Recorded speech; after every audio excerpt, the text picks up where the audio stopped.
Okay, so I was asked to talk about this particular topic, and so I was going to try and tell you a little bit about black holes and why they're actually of great interest nowadays in astrophysics. Most people have a sort of popular view of black holes as being sort of associated with doom and destruction. This is Botticelli's version of Dante's vision of hell, and so this is what most people think about in terms of black holes, a sort of frightening abyss and so on, and it's made it a popular culture. Economists love black holes for things like the deficit. It's made its way into art, and the more the artists think they know about black holes, the worse the art gets in terms of what they depict. It's made its way into humor. This one says, "I'm entering the black hole now. It's full of unmatched socks."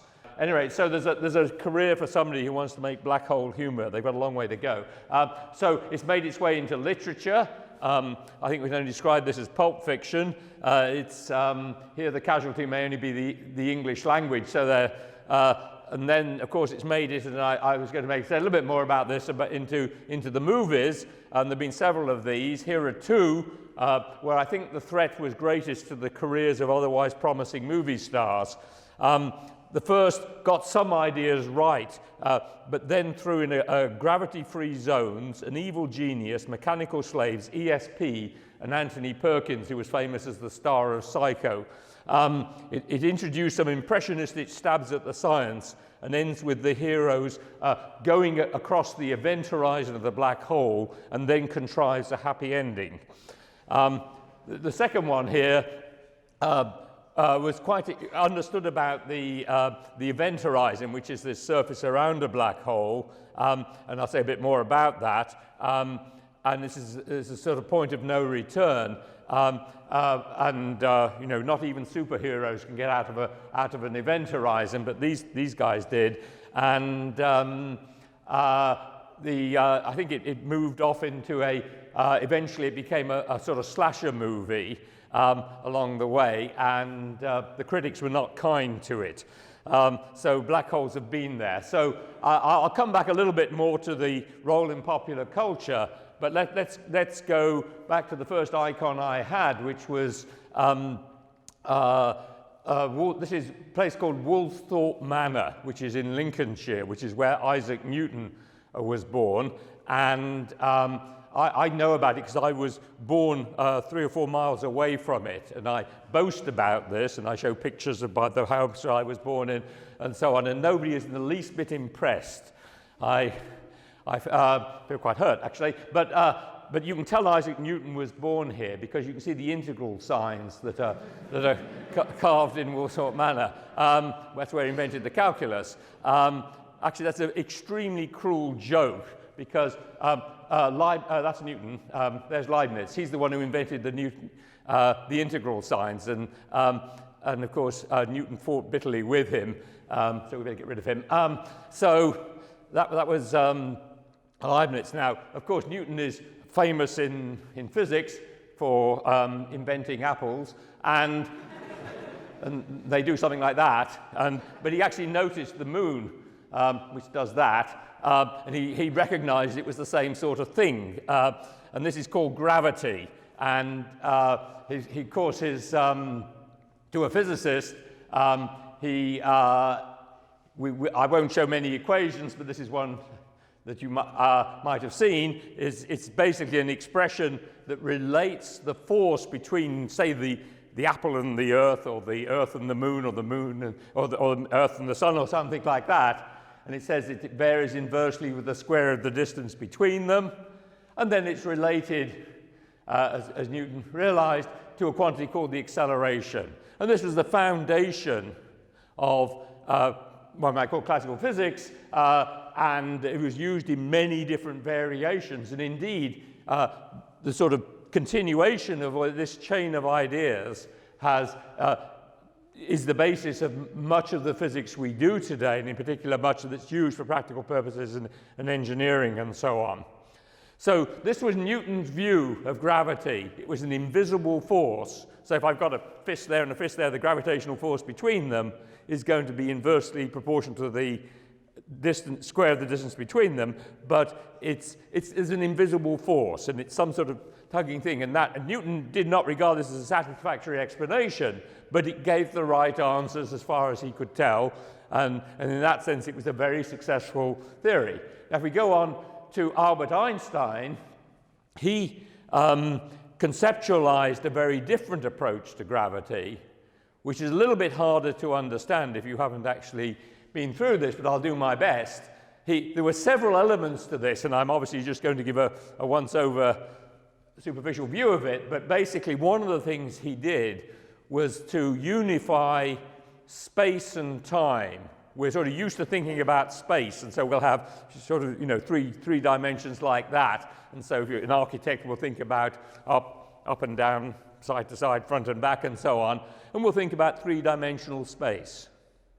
And you're used to being in three-dimensional world and all the rest of it. But then he unified that with time and said that there's an entity together that is now 4 dimensions, and we call it space-time. And so it's a mixture of space and time. And he showed how space and time were intimately related. So that's one of the... So there we go again. So that's one of the elements of his view. Now, the other thing was that he said that if we just deal with space and time, say here in this lovely room here, then we would say that it's really space and time separately. The conditions we've got here, things are very flat. But if we deal with gravity, where gravity is really important, I mean, it's important here too. You're sitting in your seat, so it's kind of important.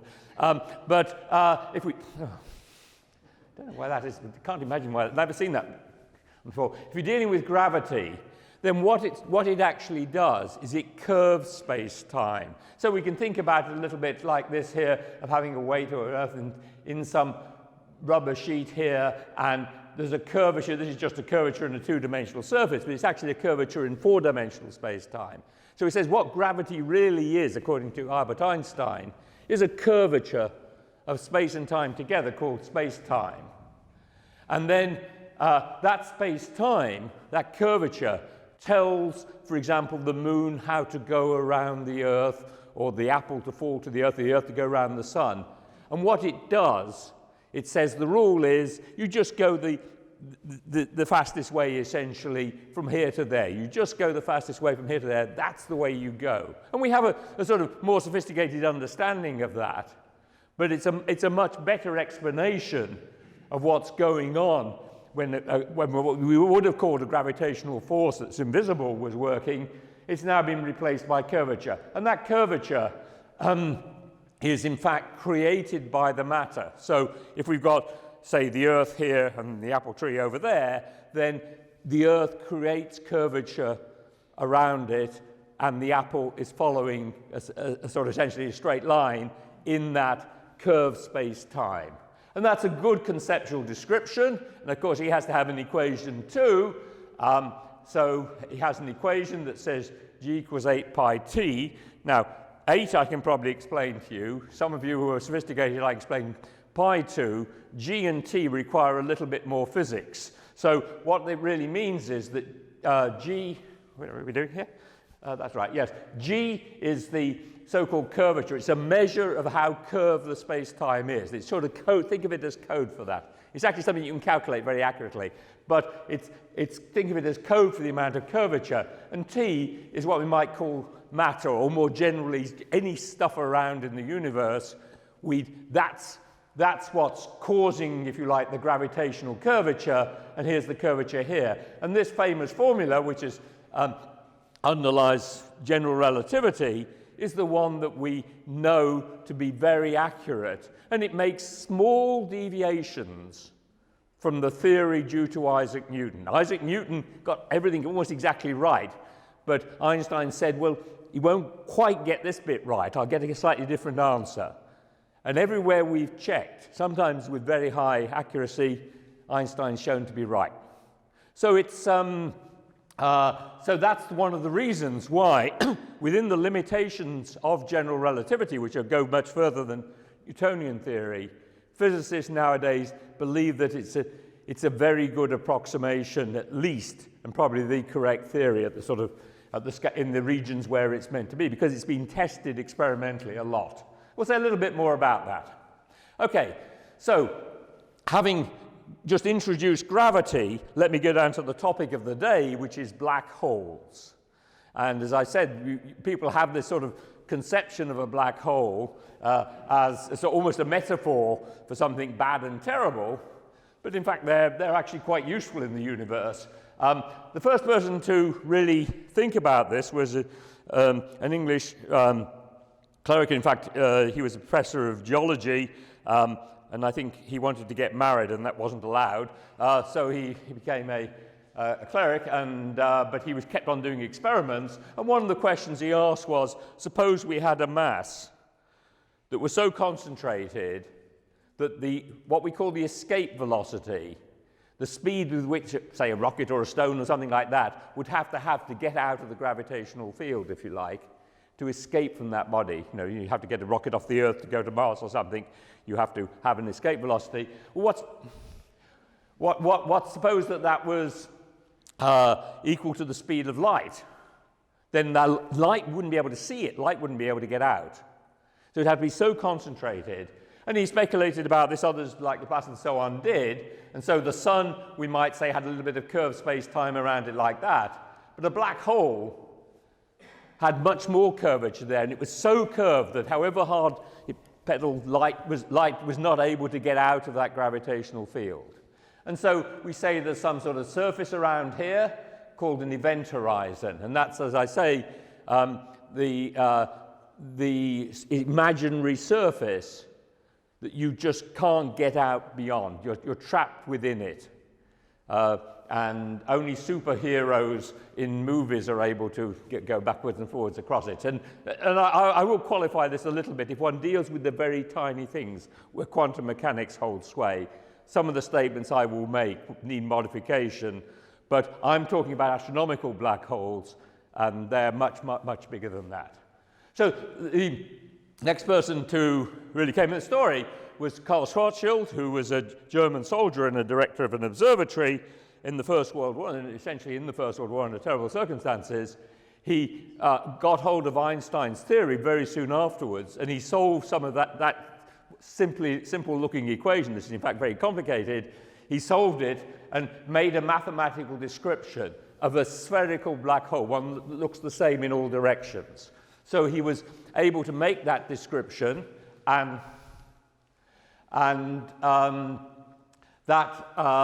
that was a real triumph at the time to do that. He did not realize, and people did not realize for a long time, that he was in fact describing a black hole. And he died soon after he did this, but he came eventually. And what we now know, with the benefit of hindsight, thanks to this sort of pioneering work by Schwarzschild, is that according to general relativity, black holes can exist. We have a mathematical description of a black hole with an event horizon and all the things that are popularly associated with it nowadays. So, let's want to talk about this. So I'd like to go a little bit more into the history here, just a little bit, because it's a context that we'll need. So firstly, here's a type of star that's called a white dwarf. It's about the mass of the sun, so it's as heavy as the sun, but it's the size of the Earth. So it's pretty compressed. Not extremely compressed, but pretty compressed. And here's a famous astrophysicist, Subramanian Chandrasekhar, and one of the things he, and in fact others as well, realized was that there was a maximum mass to a black hole, to a white dwarf. If I made a white dwarf and I started shoveling more mass on top of it, when it got up to a certain mass, about 1.5 times the mass of the sun, gravity would win. Gravity would be triumphant, and pressure could not support it in a white dwarf. So it must collapse. He realized this. Then there's another type of star that's more compact. That's a neutron star. That's about typically about 20 kilometers across, maybe size of Bruno or something like that. It's much more compact. It essentially has the density of an atomic nucleus or an elementary particle like a neutron, and we know about its structure and so on. And this is J. Robert Oppenheimer, and what he did was do it more or less ask the same question as Chandrasekhar. And he discovered that just like with the white dwarfs, the neutron stars had a maximum mass too. And so if we started have either of these compact stars and we started shoveling mass on top of it, the center could not hold and they would collapse. And so, so we know then that in fact nature in the universe does exactly perform this experiment because we have these objects. For example, we have them in binary systems. We've got two stars. They've got a white dwarf here and another star there. And this star here expands, and there's no way for the mass to go except onto these other stars. And so we know, at least as a thought experiment at that time, that nature would confront us with what happens if we put too much mass onto these compact objects, white dwarfs and neutron stars. We would have to make something that looked like a black hole. Gravity would win, the thing would just collapse and form a black hole with the event horizon and so on. So we knew that black holes really must exist. And then the next thing that happened was really in the start of this was in the late 1960s, but it wasn't really until 1971 that this was firmed up. And here's an example of one of those systems where we had a compact object there, and here we have a star that is losing mass. We know it's losing mass, and that mass has to go onto the compact object. And in fact, what it does, and this is something we'll see more of in a moment, is it makes a disk of gas, like in Saturn's rings. It makes a disk of gas around the black hole. And this object here, we can weigh it. We can use just Newton's laws, or if you want, we can use Newton's laws to weigh this object. And at that time, it was known to be about 6 times the mass of the Sun. We now know it's about 15 times the mass of the Sun, but it's known to be at least six times the mass of the Sun. So that really said then that black holes really do exist, because there was no alternative to it being a black hole. And in fact, there was a lot of other circumstantial evidence at that time which said this story is well supported by the observations. So although many people found the idea of a black hole immensely disturbing, nature wasn't so squeamish about it, and black holes really do exist in the universe. And we know that there's many of them abound. And they're not a rarity, they're extremely common. And that's something I'm going to try and explain to you. So I'd say something in a moment about this. Oh dear, oh gosh. There we go. The reason why we can see this object is because this gas that spirals in towards the black hole, before it crosses the event horizon, it glows. It gets so hot and it glows in X-rays. So we see it as in using X-ray telescopes. And that was how this object was discovered. It's called Cygnus X1. And the amount of power that we get, and I'll come to this in a moment, the amount of power we get out of this object is immense. I'll make that more quantitative in a moment. But so that we can think about this as being the power of gravity in its most extreme form. A black hole is the most extreme manifestation of gravity, and the power is immense. And you'll see many examples of that in a moment. So before I go on to more observations, I'd like to sort of circle back into the theory. I told you that Karl Schwarzschild gave a description of a black hole just as a solution of a set of equations that Einstein had written down. We now know a lot more of about the black holes, and in the 60s and early 70s was a heroic time in mathematical physics when the equations and principles of general relativity were applied with remarkable creativity to prove some extraordinarily simple results. And black holes are really very simple. Here's one man who sort of led the school in some sense in the United States, but there were there were also major contributions in Europe and in Cambridge especially, and in Oxford and in and in Moscow. His name is John Whelan. Now I put his picture up there because he's popularly associated with the name black hole. In fact, he didn't actually coin it. It was an Australian journalist, what I knew who did, but he adopted it and popularized it, and it's stuck ever since. So this name black hole, and it was kind of psychologically important because it said there really was this hole in space-time into which things could fall. People had before talked about frozen stars and so on, which was kind of missing the point. So it was actually psychologically important. Somebody else who contributed to this was a man called Roy Kerr, and again, in an extraordinary feat of mathematical physics, he solved the equations not just for a black hole that is the same, spherical, the same in all directions, but one that is actually spinning around. And we now know that for the purposes of astrophysics, this is all we need, is his solution for a black hole. Okay? That is really as far as we need to go. Now, if you're a theoretical physicist, and I'm a theoretical physicist, then our febrile imaginations will take us off into all sorts of other dimensions and all sorts of other possibilities and so on and so forth. And this is the idea of a black hole has been a sort of touchstone for a lot of theoretical physics. It's forced people to answer questions which have turned out to be immensely productive, for example, especially in quantum mechanics. But for the purposes of astronomers with telescopes looking out at the sky, this is all we need, is Roy Kerr's solution. Now, two other people who are quite famous, who you will... Oh, it keeps happening. There we go.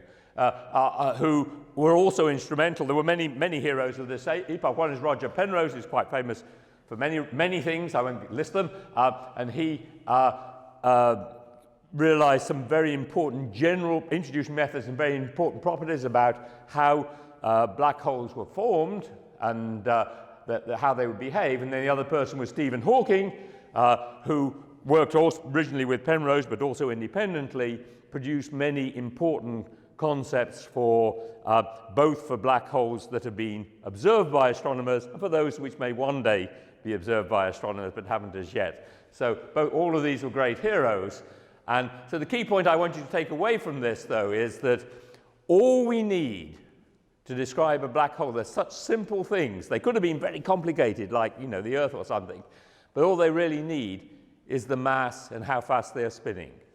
And those are the two properties that an astronomer needs. Theoretical physicists, they've got more to think about. For an astronomer, this is all we need. Okay. So, having gone into that, let's now jump into another chain of thought.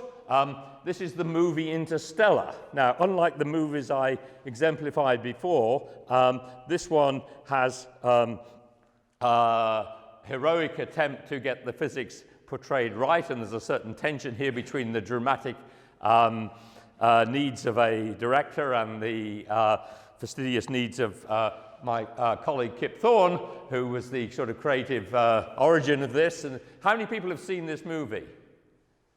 So, okay, that's quite a lot. Okay, who liked it? Okay, that's good. I liked it too. I mean, I liked it too. Yes. So that's good. So for those of you who want to find out more, and if you can't quite understand the ending, which most of my colleagues can't, there was a book written about it. So this was a book about the physics of Interstellar, and I sort of know about this because I also wrote a book with Kip at the same time. This one is called Modern Classical Physics, and I have the movie rights to it, so I'm looking forward to, if anybody... I know it has possibilities because there are lots of equations in the movies and there's lots of equations in our books, so I'm sure it'll make a great feature. So I just live in hopes. Okay. So at any rate, it exemplifies in a dramatic way many of the features of black holes. They're sort of counterintuitive unless you've sort of thought about it a little bit. Here's just one of them. So this is a dramatic scene where he has spent time around a black hole. So if you go around a black hole, you age less rapidly, if you like. Okay? That's it. Well, that's his daughter. Okay? So, I mean, it's a sort of dramatic way of making a point. To a physicist, you kind of got used to this sort of thing, but to somebody who's not a physicist, it's a bit of a shock to realize that, you know, you can, if you want your baby to remain young forever, you first catch a black hole, then you put your baby into orbit around the black hole, and the baby will... I've not yet to find a mother who is prepared to perform that experiment, but at any rate, there's various other sort of features about, you know, stars being can be ripped apart if they get very close to a black hole by tidal force and things like that. So there's a lot of physics in there, and as I say, in a heroic attempt to remain faithful to the physics when dramatic art took you in slightly different directions. So there's that. So having sort of given that interlude, I'll come back a little bit. I'd like to go back to this business about gravity power, and gravity power being kind of awesome. So just to give you some sort of sense of this, this is a gentleman, he was a kind of naughty king called Sisyphus, and he was punished by having to roll a boulder up the hill. Some of you may know the story. Anybody here relate to this person? Yeah, oh yeah, one or two hands go up. Okay, so you're all very happy then. Okay, so this is Sisyphus, and he rolls a boulder up a 10-ton boulder up a hill.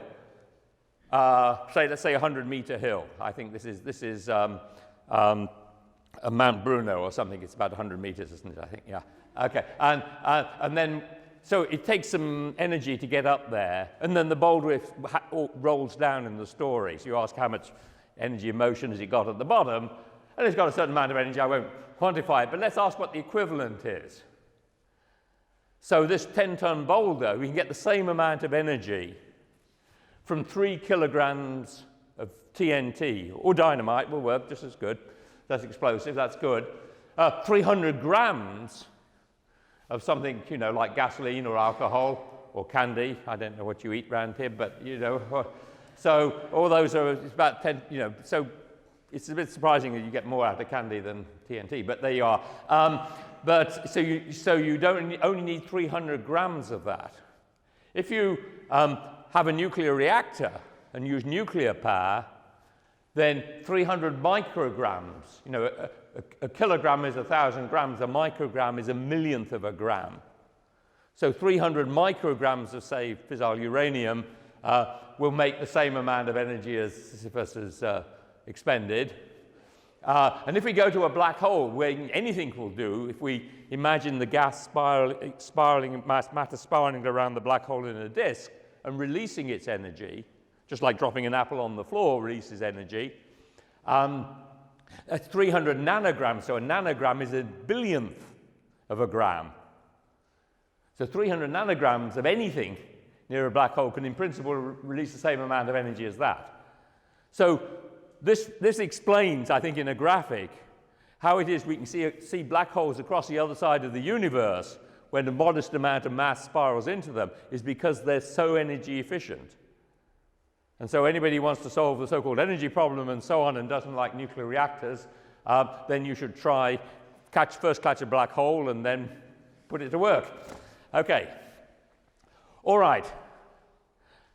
I'm going to return to observational astronomy now, and I'd like to just get another sort of idea across and why astronomers are discovering. It really explains why astronomers are able to discover as much as they are right now. I'm going to talk about the we call the electromagnetic spectrum. To most of us, who think about a spectrum, you kind of imagine red going all the way to violet and what we can see with our eyes, and we see this sort of range of wavelengths or frequencies of light, right? Just the regular light. And that's that's the spectrum that we normally think about. Now, if we think about all of the electromagnetic spectrum, all the way from the left-hand side here, which is going to be the lowest frequencies, there you are, deep, low-frequency radio waves, and the highest energy gamma rays up here, on that side, there's 10 grand pianos worth, 70 octaves of electromagnetic spectrum for astronomers to look at. We look at nearly most of it. There's very little that's not worth looking in. So it's not surprising that going from that 1 octave there, it's just what we see with our eyes is just 1 octave to 70 octaves. Even astronomers can discover things. So going across like that. And so we've got the whole spectrum here like that. So now, to make one more point that I think is important, on the left-hand side, it's all electromagnetic spectrum, but on the left-hand side, we tend to talk about these as being radio waves, like waves on the ocean. So we talk about radio waves, and that's what you hear on your car radio or whatever, is the information being carried by those radio waves, although with modern radios, I'll qualify the use of information sometimes, but so it's coming from there to here using radio waves, and they can be that long or even longer, yep? So they can be many meters in length, and that's what you'll see. But at the very other end, this is high frequency short wavelengths, that's low frequency long wavelength. At the other end, we tend to think about the electromagnetic radiation as being particles. The gamma rays, for example, we tend to think about them as being particles. So we tend to think like in the same sort of way we think about electrons. And in between, we'll call them photons, and sometimes it's useful to think about them as waves, and sometimes it's useful to think about them as particles. And it's all equivalent, though. It's just a way of what's convenient to think about it. So that's kind of important. So let's go on now and talk about the 70 octaves to explore. Let's just talk about some of the observations of black holes.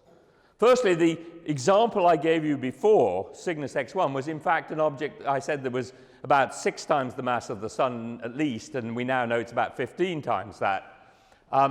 There are also black holes that are much more massive than that have masses between 1 million and 1 billion, 10 billion, in fact, times the mass of the Sun, and they reside in the nuclei of galaxies. And our galaxy is not an exception. Here's the center of our galaxy. In infrared wavelengths. Here it's seen at X-ray wavelengths. Here it's seen using infrared wavelengths and looking at stars. And this is a lovely set of observations that was done, both scientists in California and in Germany, working in Chile. And you saw those stars orbiting around. That was not a simulation. That was a depiction of actual observations. And just like the planets go around the Sun, and we can use that to measure the mass of the Sun, we can use these stars going around an unseen object at the center there, following the same laws of motion, and we can say that it's got a mass of 4 million solar masses. So that's that's the black hole at the center of our Milky Way galaxy. And this has been in the news about a month ago because one of those scientists who did that experiment has done an even more important, more exquisite one using a telescope called the VLT in Chile and an instrument called Gravity, designed more or less for this purpose. And what he's been able, he and his team, this is a large team of people, what they've been able to do is see a cloud that appears to be magnetized, and it's orbiting around the black hole, going around just like the Earth going around the Sun, but it does it every 45 minutes or so. So there's been a lot of this in the newspapers and so on, so you've seen it more or less, it seems to be something that's orbiting about 45 minutes, and it turns out this is very close to the event horizon. It's probably about 10 times the size of the event horizon. There's a bit of uncertainty on this, but the fact that you're already able to look right up close at these very small event horizons is very, very encouraging. So he's actually been able to, he and his team have been able to see this happen, this is a remarkable sort of observations. Let's turn to another galaxy. This is one that's nearby. It's in the so-called Virgo cluster of galaxies, and this is what the galaxy looks like. And I want you to draw your attention to this feature here, seen in optical wavelengths. It's an example of what we call a jet. And I'll say a little bit more about this as we go along. So this is M87. This was actually first discovered just over 100 years ago in California. It was the first observation of one of these jets. We know about lots of them. Here's the jet seen in X-ray wavelengths. Here's the jet coming out of the nucleus of the galaxy where there's a black hole. That's seen there. Sorry, that's also at X-ray wavelengths. I kept the wrong slide. That's the one I want. This one is seen at radio wavelengths. And so these are observations of this jet coming out of the black hole that's at the center of that galaxy there. The orientation has changed, but don't let that worry you. Now, what we're able to do using measurements like the ones I just showed you for our galactic center black hole is to measure the mass of this. So instead of being 4 million times the mass of the sun, this is 6 billion times the mass of the sun. So this is a real heavy, obese, overweight, and there's no chance of putting it on a diet, black hole. In fact, the champion that we have, and the measurement is not so great, but it's probably about right, is 20 billion solar masses. So these are real monsters. Okay?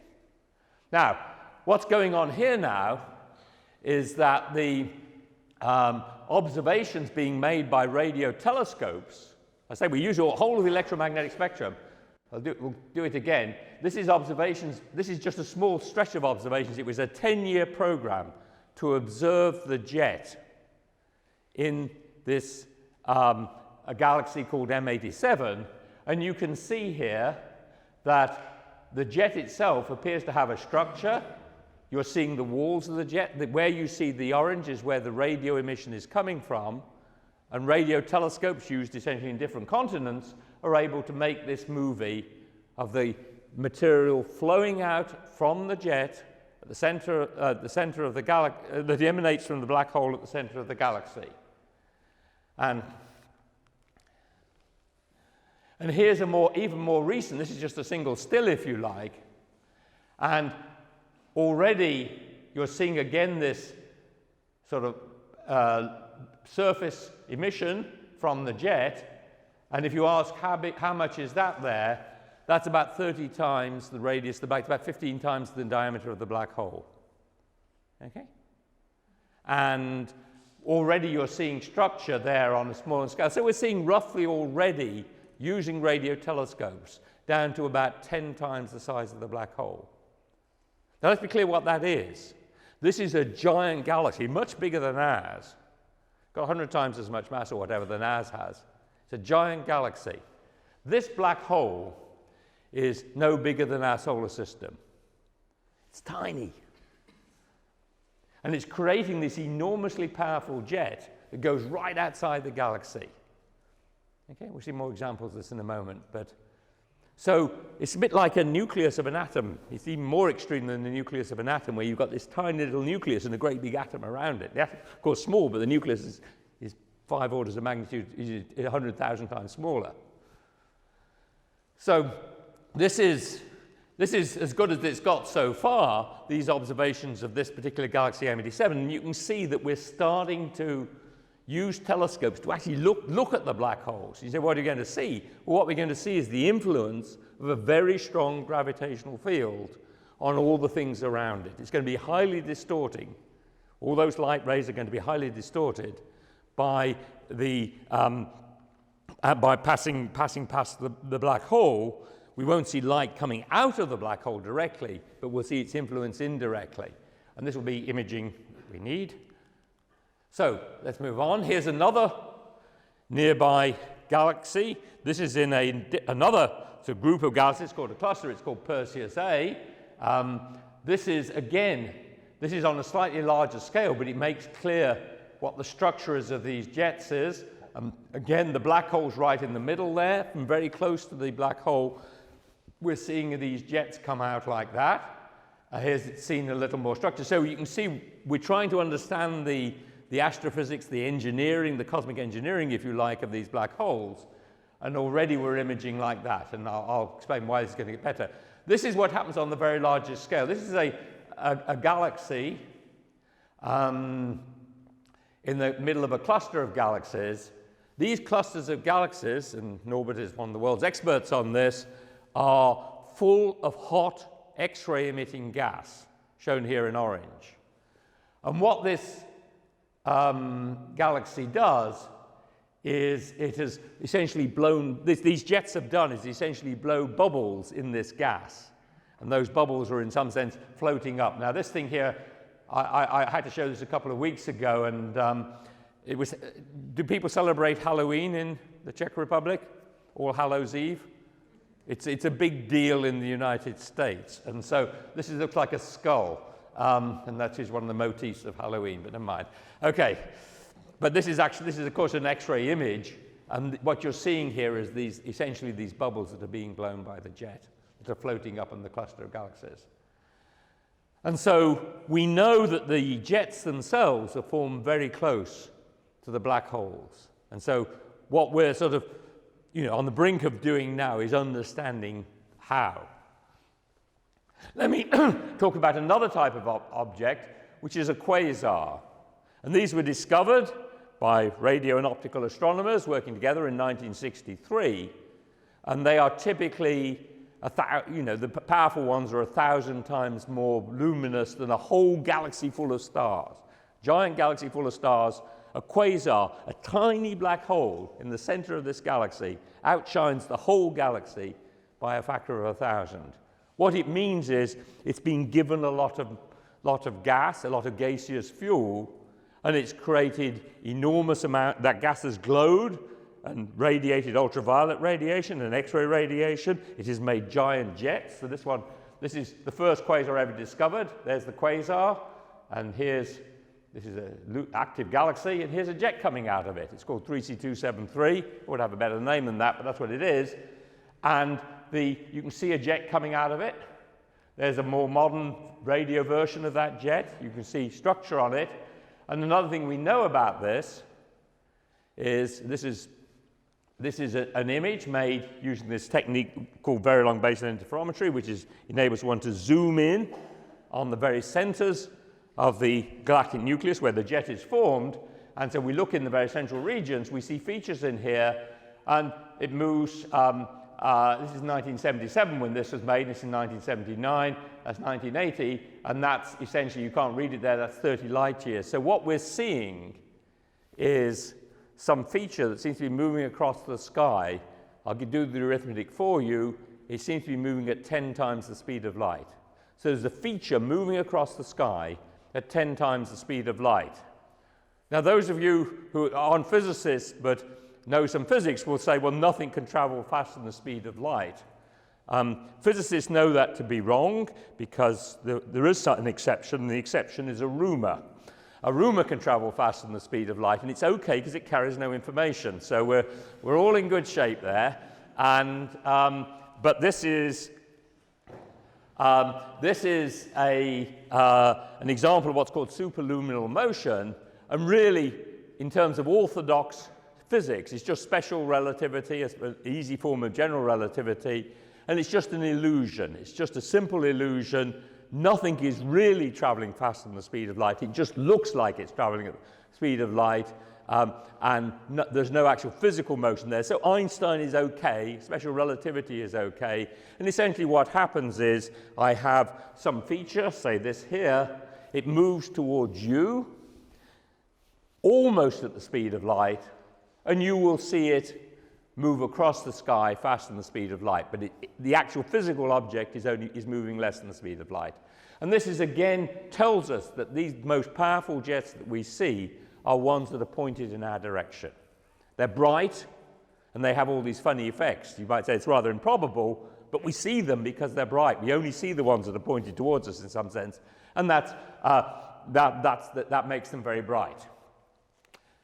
Also, going back to this large electromagnetic spectrum, we can see the whole electromagnetic spectrum from these jets, and in this case, we see gamma rays, all those gamma rays, and they aren't steady, they vary on timescales of minutes. This is extraordinary. This is this thing that's, it takes 8 minutes to get from the Earth to the Sun. It's the speed of light. This thing is varying on timescales of minutes, or objects like this to be more precise, varying on timescales of minutes. So this is really quite remarkable. And it's a great challenge to try and explain how those gamma rays can be made. and can travel and can vary so rapidly. So let me say a little bit about the spinning black hole. The black holes, I've given you some examples where we can measure the mass of the black hole, and we have done that. There are some techniques that are very accurate, some not so accurate, but we have a good measure of what they are. We've also in recent years been able to produce what I believe to be reliable measurements of the spins of black holes. I mean, black holes are characterized by spins and masses, and we know that many examples are spinning very rapidly, almost as rapidly as they possibly can.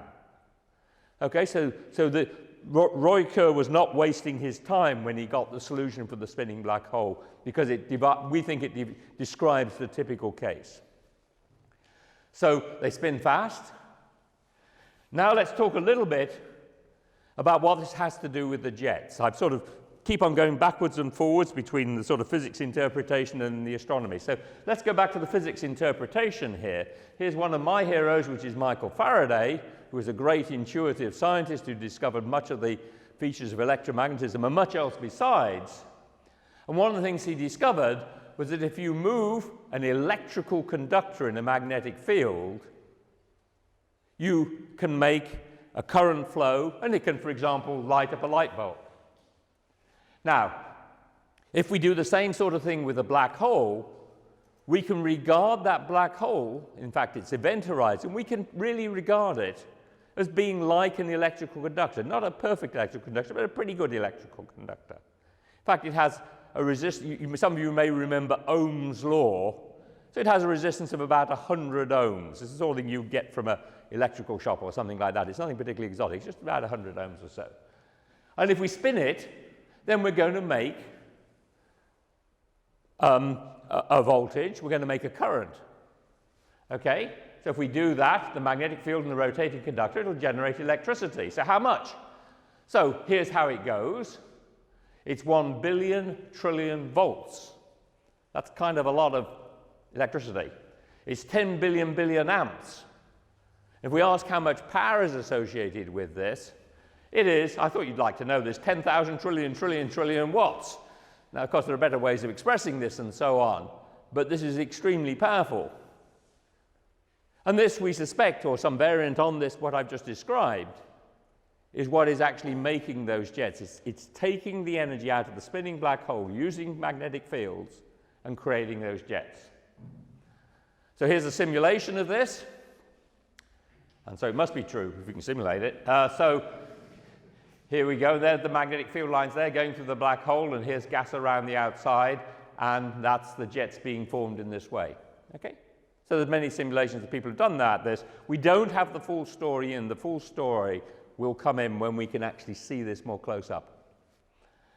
So I want to just go on to another piece of astronomy, and this is something that was discovered. I'm going to go back to sort of stellar mass black holes and so on. This was something that was discovered, in fact, in the 1960s. There were satellites that were being used to look for illicit nuclear explosions and so on.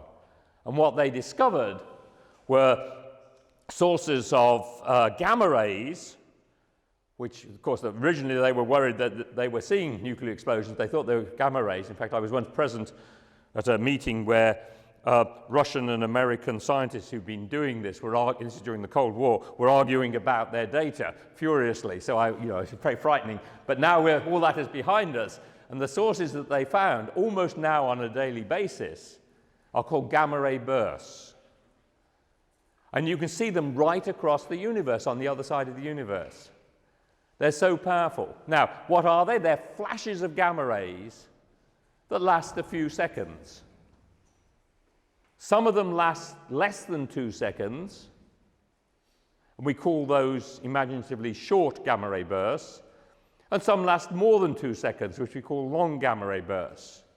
And after many wrong ideas, we now have a pretty firm, clear idea what is happening. The short gamma ray bursts are associated with supernovae. Here's a supernova that happened in a nearby galaxy called the Magellanic Clouds. That's where the supernova, which is a massive star, which runs out of fuel and undergoes this ginormous explosion. and it makes a big optical display, and that was what happened in 1979. And we saw the light from that supernova explosion. And what can happen in a minority of cases, we believe there's some variance still out there, but this is probably what's going on. I won't make a stronger statement than that, is that you made a black hole from the center of the mass in this supernova explosion. This one didn't make a gamma ray burst, but about 1 in 100 will do. And you make this black hole in the very center, and it's associated, these are the long gamma ray bursts lasting more than 2 seconds, and they make a supernova. A second mechanism for these gamma ray bursts, and these are the short gamma ray bursts, and this occurs when there are 2 of those neutron stars.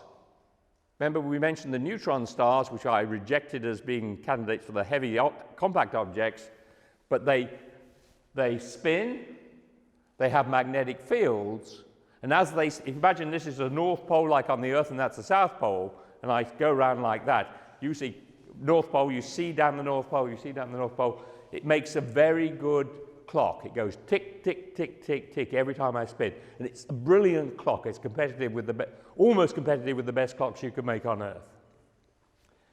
And so this is the 2 orbits here. Now what they can do, those 2 neutron stars, if they're in a close orbit, and the first one of these was discovered in 1974, they can orbit each other. And what they do when they orbit each other is they shake around the gravitational field. They create something called gravitational waves. So they make gravitational waves, they shake around the gravitational field, and we can see them go round and round. And this first one that was discovered in 1974, you could actually see this process in action indirectly, because the two neutron stars are orbiting each other like that. As they radiated those gravity waves, those gravitational waves, by shaking around the gravitational field, they lost energy. So the 2 stars had to become closer together. Just like having a satellite in the atmosphere, if it loses energy through air resistance, it's going to fall to Earth eventually. Of course, people worry about that with satellites. So we have these 2 orbit, there we go. So they radiate gravitational waves, and these, we think, when these 2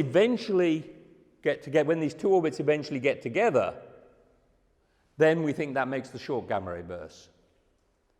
Because then these 2 neutron stars are going to come together and they're going to coalesce. And they say it's 1.5 times the mass of the sun, another 1.5 times the mass of the sun, add together about 2.5 times the mass of the sun and change, and so on. That's too much for a neutron star. It's going to be a black hole. Not absolutely sure about that, but probably the case. So you were able to measure the shrinkage of the orbit. I said we could see that this was going on indirectly. We were able to measure the shrinkage of the orbit. This is just a graph. All I want you to get out of this graph is that over a long period of time, this is how rapidly it was predicted to shrink, and that's the data. You can't see the errors there. This is a measurement that's good to better than 1 part in 1,000. So this is one of the reasons, several reasons, why physicists like myself believe in general relativity. It put its money down on the table and hit the jackpot. And it's a wonderful piece of radio astronomy too. So these gamma ray bursts, the long ones and the short ones, we think of as the birth cries of black holes, with masses, in that case, about 3 times the mass of the sun, in this case about maybe 30 times the mass of the sun.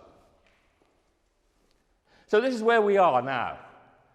This is where, we were about 3 years ago. We had the idea of a neutron star. We had the black hole in the binary system. We have the jets coming out of the massive black holes in galactic nuclei. And then we have this gamma ray burst story. So we have this idea about gamma ray bursts and so on. And in particular, the short gamma ray bursts, which are the 2 neutron stars that are merging together. They shrink, the orbit shrinks until eventually they become one, and that one is a black hole. Now, over the last few years, it's been very, very exciting, and there's more to come. So let me just quickly show you what is on the way. And I'll introduce the idea here, this is a phrase that's commonly used, of multi-messenger astronomy. Here's our electromagnetic section, the same as before, but we're not even confined to those 70 octaves. We can, in principle, try and detect those gravitational waves. It's not electromagnetic waves, they're gravitational waves.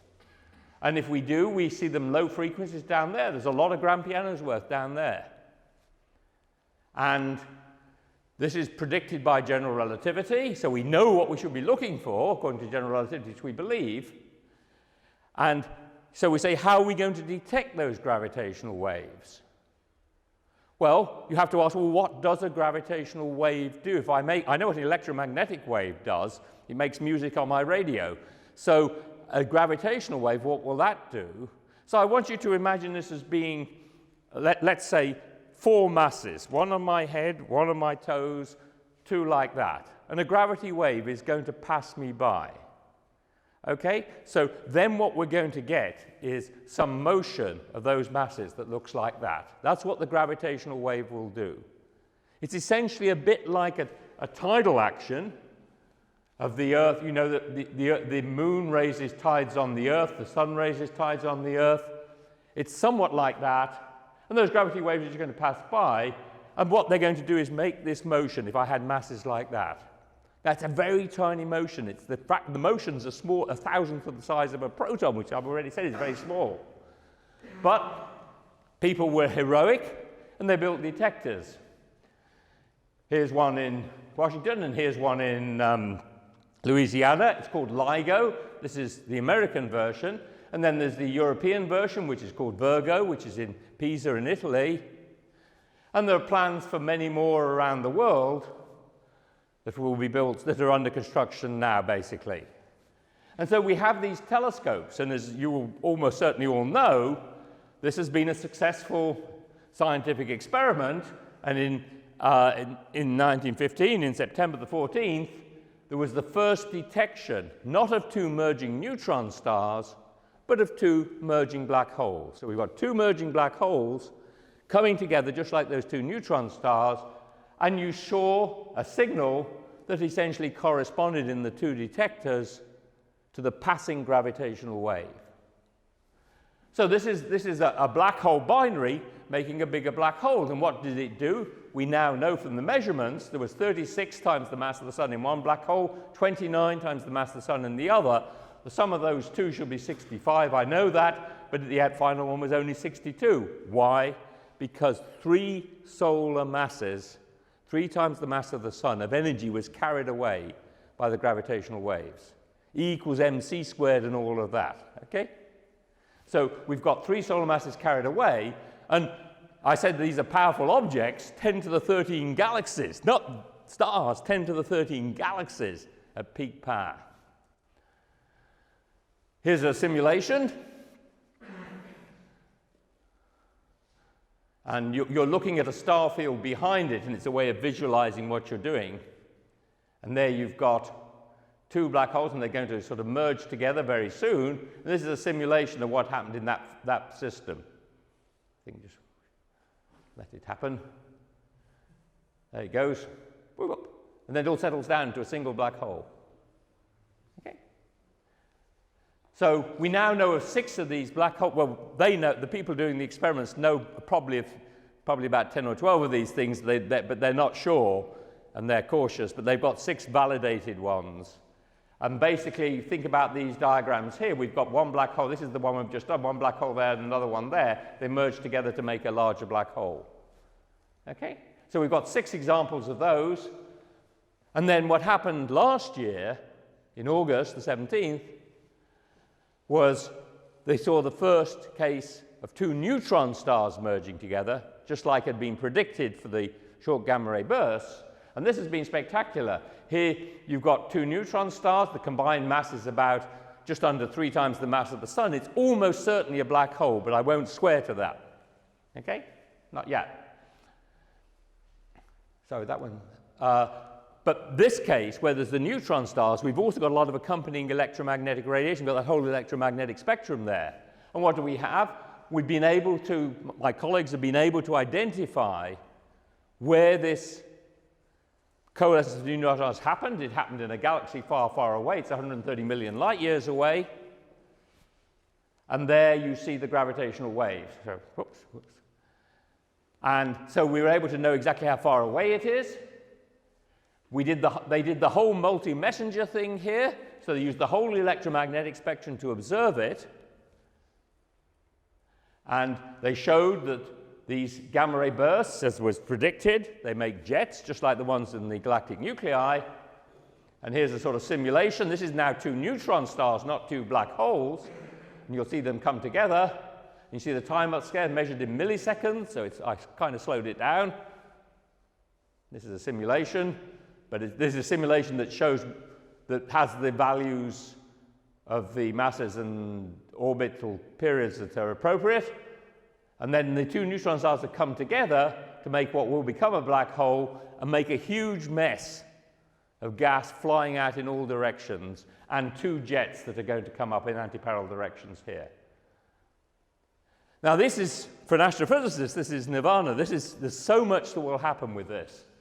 You can use this for measuring distances. There's a big debate at the moment about what's the size and age of the universe. There's one value there, there's another set of values there. This is one object, and this is the range. Well, that's not much good, one object. But there could be hundreds of these before long, and this will be possibly, we don't know yet, a very good measurement of the size of the universe. We call these cosmic sirens. Here's nucleosynthesis, where we know where a lot of the heavy elements, come from. We've known those since the 1950s, but there's always been a big puzzle where many of the heavy elements come from. And we don't know. It looks like this is the source of many of the heavy elements. If you like jewelry, then the gold, the silver, and the platinum, they almost certainly come from this source. If you only get given cheap jewelry, like cubic zirconium from zircon, then that comes from a different source. It's not good. That comes from a regular old star. But the gold, the silver, and the platinum comes from the merging neutron stars, and people are making things like the periodic table of the elements, saying where do all the elements come from, where we come from. And I feel it's just appropriate in the home of Mendel to say that this is, in some sense, one step beyond genetic testing. It's knowing where we came from, going back to the elements that make us up. So this is a lot going forward. I'm just going to say this. It is a beautiful place to be in science. We've got validated conjectures. We've shown that general relativity works. We've shown that the binary is there. We've shown this is probably the site of the heavy elements. We've explained the gamma ray bursts and possibly distances. We've shown that, and then there's things to be discovered. There'll be many more of these objects starting next February, we hope. We'll learn about the nucleosynthesis properly. We'll learn how stars are formed. We'll learn about cosmic rays and nuclear physics. We'll learn about nuclear physics experiments we cannot do on Earth. We'll learn about the evolution of stars. All sorts of things. This is a fantastic laboratory, and we're not going to stop talking about it. So you can think about it as the glass half full or the glass half empty. Okay? So there we go. I think, let me just wrap up very quickly with what's coming, apart from just the gravitational radiation. Well, the gravitational radiation as well. Here's the electromagnetic spectrum, and I said there's high-energy gamma rays. The facility that we're learning about, this is the facility that exists at the moment. There's about 4 ways of looking at the highest energy gamma rays, and we see these, as I mentioned, from these cosmic objects, these black hole creating objects. So here's looking at the highest energy gamma rays. This is in Namibia. This is a telescope that's worked very successfully there. This is the successor essentially to that. It's in La Palma. It's called the Cherenkov Telescope array. It's the very first telescope of that. That's me taking a picture of me. That's not me. That's the reflection in the mirror. It's a giant mirror. What it does, it looks at flashes of light from gamma rays crossing the upper atmosphere. And so you measure those flashes of light, and using this great big telescope, and that way we can explore the highest energy gamma rays. And it's 1 billion times the energy of an optical photon. And again, I said it's seeing enormous variations. So the gravitational radiation, as well as using LIGO, we can one day go out into space. We can also use those pulsars, those spinning magnetized neutron stars that go tick, tick, tick, tick, tick. We can use them as detectors of gravitational radiation, long wavelength gravitational radiation. That's already underway. This will have to wait some time before that happens. And these are the low frequency waves. There's the neutrinos. They are explored. About 100 of neutrinos have been found. These are elementary particles that have been seen from supernova explosions, including that one in the Magellanic Clouds I mentioned. They found 17 neutrinos from there. We've now found about 100 very high energy neutrinos, and including one of them we think comes from one of these jets from an active galactic nucleus. Not totally certain yet, but it's looking like it did. And then if we go into the cosmic rays, again, this is another part of the spectrum we can look at. This is an observatory in Argentina called the Pierre Auger Observatory, and you see cosmic rays up to enormous energies, the most energetic particles we measure. And just to give you some idea about what that is, this is somebody I think you might recognize. He's not very good at solving penalties, if I recall correctly, but this is one he did save. And the speed of the football that was kicked towards him is the same. The energy of the football that was kicked towards him is the same as the energy of the most energetic cosmic rays.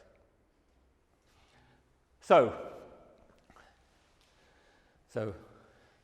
let me just finish. I've tried in this talk to give you just some flavor about the physics of black holes, what we think we know, what is secure in our understanding of this, that they're common throughout the universe, and also the excitement that we feel is going to happen over the next few years.